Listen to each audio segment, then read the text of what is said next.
teacher and Katyam new solang no kathar po no break up no break up yeah we start with that ni nang nang kita itu te ni kai di tu fan nang kan nang ma thao wat ni kai di tu fan nang fan ni yo ni similar dang nang kan ni nang kan ni ni nang kan ni nang well so to say bang ni nang ni nang ya wat ni yo pati ho mi ni ni tu yo nang ni tu da tu tang te wa ki ho ni ni ni tu sai ki plan ni yo ni kan ma ta ni ya so ni ma ta da ni yo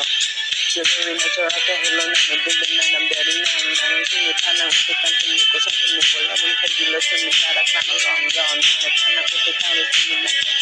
suni dara na kini ka hande betinam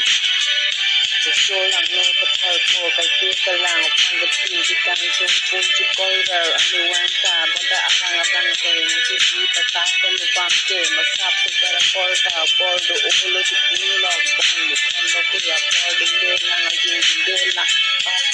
join me Baxi Dolangbo or Solangno Katarpo.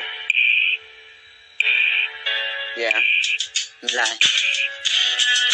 me over fashion confusion me dance me tagunde every on the next cut the cat me tagunde me kake me happy so player amuni atharini yo kana to me samini kare chi yo pressure me over me bottle la to kind samini na very fun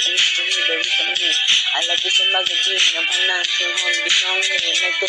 me na kan me na kan me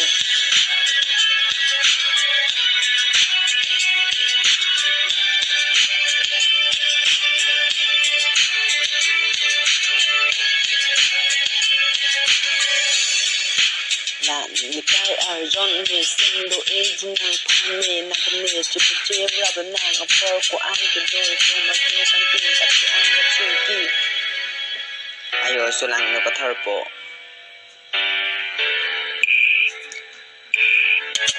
Gang alone to Jabi, turn upon my kini, George Pan Kini, a Mazi of Vini, Nanakana Katini, as we upon the cake of boy,